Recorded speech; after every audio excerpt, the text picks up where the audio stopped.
गिबियावनो आङो नोंथांमोननि निउस मिडियाखौ आंनि गोसो गोरबोजों बरायनानै लाग्रोबाय जे जोङो साफ्रोमबो एक्स एनडिबि आरो बेजों लोगोसे एक्स एबसु जोङो थांनाय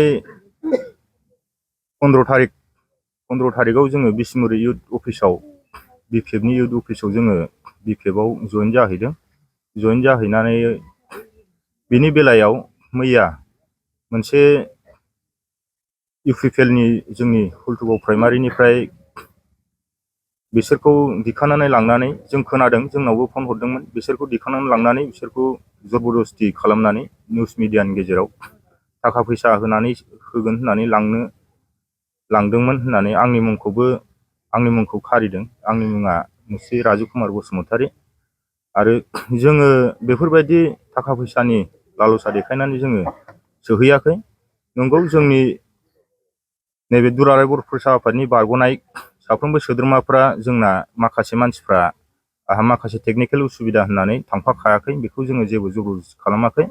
माखासे मानसिफोरखौ जोङो होनदों एसे एनै सा खरसफ्रा मोननो हागौ, ओरैनो एसे एनै आखाइ खरसा, बिनि बादै जोङो 20,000 30,000 होगोन होननानै जोङो लाङाखै रावखौबो।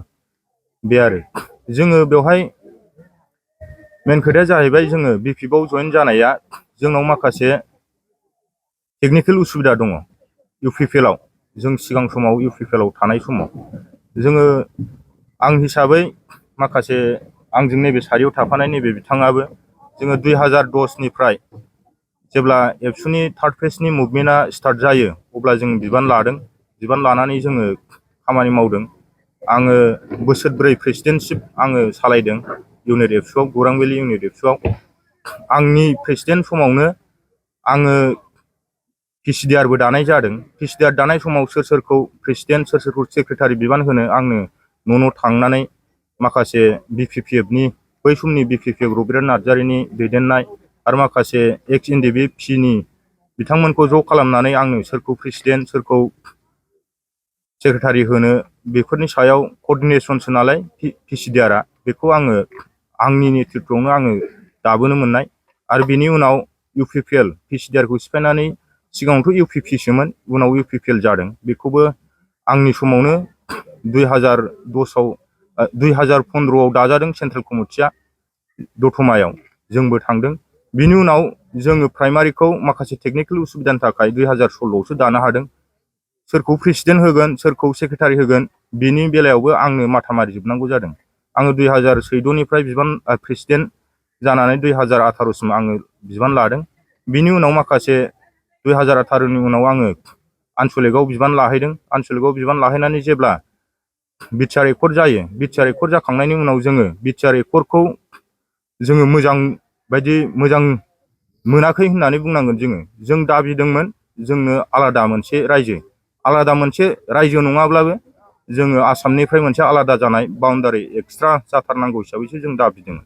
बे हिसाबै बाउन्डारि एक्सट्रा जायैखाय, आसामनिफ्राय आलादा जायैखाय जों बेवहाय गोजोननाय मोनखायाखै।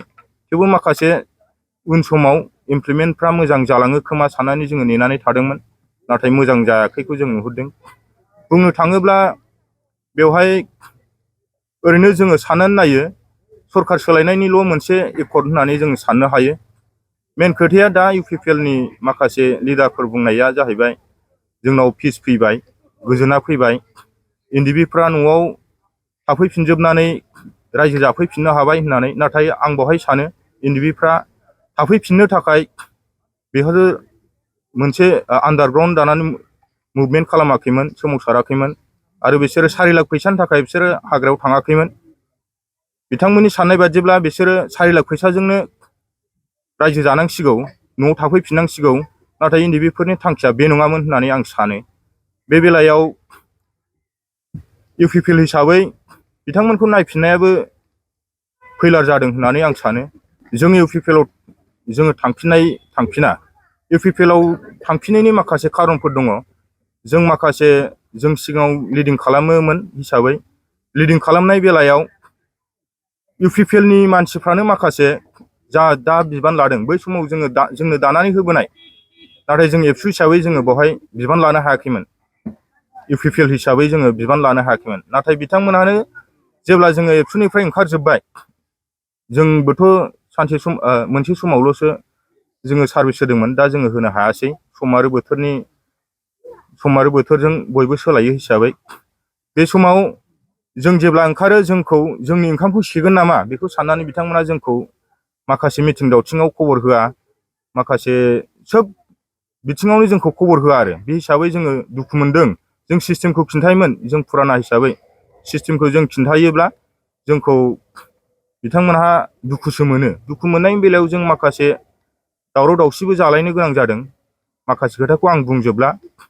बे बेलायाव जोङो टारगेट लादों, जेरैखिजाया जोङो UPPLनि बे ओनसोलाव हुल्थुगाव प्राइमारियाव जों बे ओनसोलाव UPPLनि एगेन्स्ट खामानि मावगोन।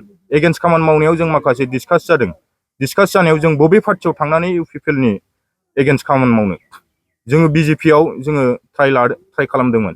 BJPआ नाथाय बे जायगायाव टिकेट होआ होननानै मोनथिनायखाय जोङो BJPआव थाङोब्ला UPPLआवनो भट होफिननांगोन, खारन UPPLजों BJPजों एलायन्स। बे हिसाबै जोङो BPFआव थांनानै जेरैखिया जोङो BPFनि खामानि मावगोन आरो मोनफ्रोमबो हुल्थुगाव प्राइमारिनि भट सेन्टार बेफ्राव जोङो गासिबखौबो UPPLखौ फेजेननायनि खामानि मावगोन आरो जों बेखौ नाजाथारगोन। आरो जोंजों लोगोसे बिथांमोनहा जा थांफिनदों बेखौथ' जोङो सिन्था खालामाखै। जोंजों लोगोसे जोंजों माखासे टार्म्स खालामनाय माखासे दङ। 30-40 जन मानसिखौ जोङो जेरैखिया जोङो एसे उनाव जोङो जयनिं खालामगोन BPFआव। जोंजों माखासे कन्टेक्टआव दं।